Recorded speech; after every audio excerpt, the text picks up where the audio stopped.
Oh, now that is a cool garden. Thanks so much for sharing your garden with us. I love those personalized spaces, and that one was just rich with them. And it's going to be, of course, featured on the Lady Bird Johnson Wildflower Center's Gardens on Tour.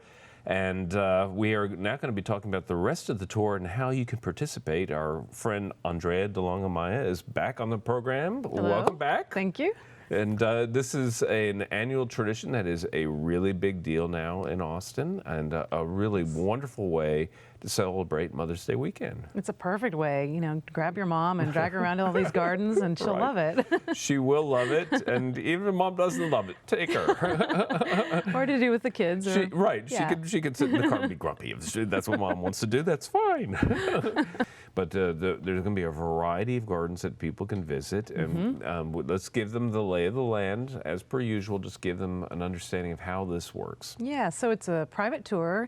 I mean, a self-guided tour of 5 private gardens, so people can get a map of all the different locations and go at their own pace. You can buy tickets to each individual garden, or you can buy a wristband that'll get you entry into all of them. And yeah, it's a pretty fun day. It's a great way to get ideas of what you might be able to do in your own landscape.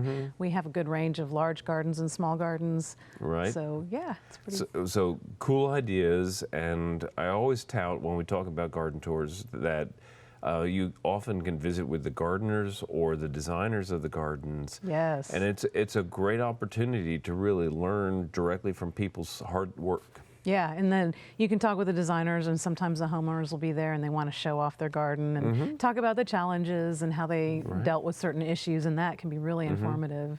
Sure. Well, we're all learning all the time, right? And that's what home tours, I think, garden tours are all about, really. It's just another way to learn about gardens. And I always tell people, if you want to have a great garden, go look at great gardens.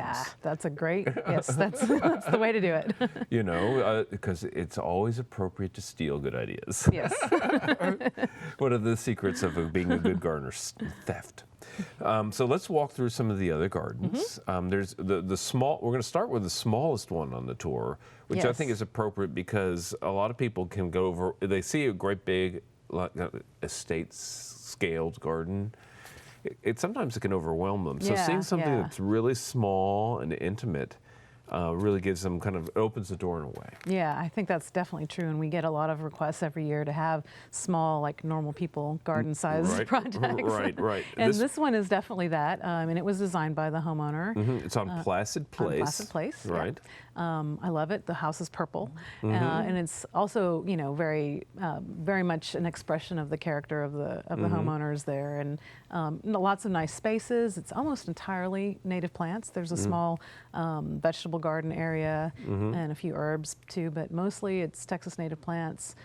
Very small backyard, and I think they did a really great job of designing the space to maximize the use throughout the space. So that's a really good tip when you come to look at it. And it's in I know it's in a fairly tightly packed neighborhood, so privacy is an issue, and they've dealt with that really cleverly. Right, with fencing and trellises and stuff like that. Both visual screening and also noise screening. Right.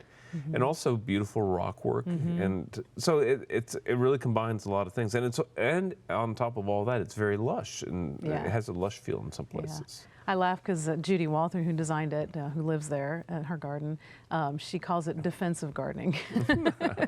So it's defensive, like with the screening, but also the mail carrier was walking a path through this, so she put in a nice stone patio walkway just for him. And right. Well, you know, bowing to pressure. That's right. Or you just to go reality, with it and make it work for you. Right, exactly. Okay.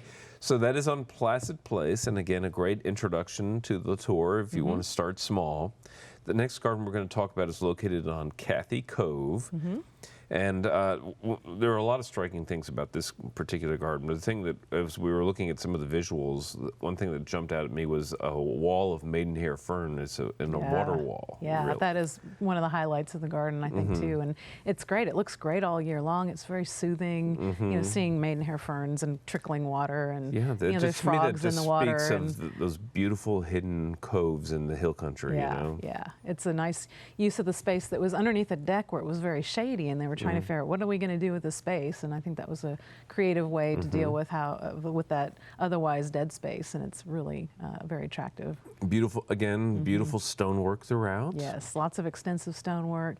The property, this one is fairly large, and so there's gardens around the house, and it was built, the gardens were developed in different stages, so that's another thing that you can see how things transition over the years and as they've done new pieces of it. And then there's a nice trail that goes through the back. It's more like a nature trail. It's not huge, but it's bigger than a normal lot size. Right. Yeah. So, and I understand this was kind of collaboratively done between the homeowner and some designers. Yes. The designers did the hardscape and the rock work. Yeah. And the homeowner chose the plant palette. That's it. Right. Yeah, it's a nice collaboration, and it works out really nicely. Yeah, and that's actually a practical kind of median step. That hard work of doing all the hardscape is intimidating for a lot of folks and requires some, muscle some power. skill and knowledge too. Yeah, right. There's a technical little engineering skill. and goes on with that more too. than a little bit of engineering on the slope, particularly. Yeah, So anyway, yeah. beautiful work. The next garden we want to talk about is on Mount Bonnell. And we have an image, the first image I saw, there's this grand sweep with silver ponyfoot and Gulf muley, and it looks glorious. It's very, very beautiful garden. Beautiful home, beautiful garden, beautiful setting. It's on a hillside, which I just love gardens on a hillside with the different elevations, and it can, and they did a really good job of this too with the stonework of creating these interesting spaces. It kind of divides the space up, and you can trail through it and explore, and it makes it feel even bigger than it is. And another very lushly planted. Lots of native plants to Texas, and just different areas to do different activities. And this was designed by a professional, Kurt Arnett. Kurt He's probably going to be on site, we think? Yes. Okay, excellent. And it was installed by Stan Powers, who's another local who has been on our previous tours before too, and he does fine work. Okay. Yeah. Well, it looks like a terrific place to visit and hang out, so I hope folks will avail themselves of that one.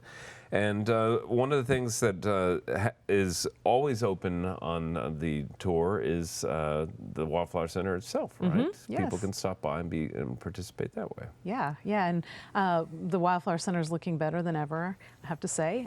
We've been doing some new projects. If folks haven't been out in the last year, we have our new Texas Arboretum, which is opened about a year ago.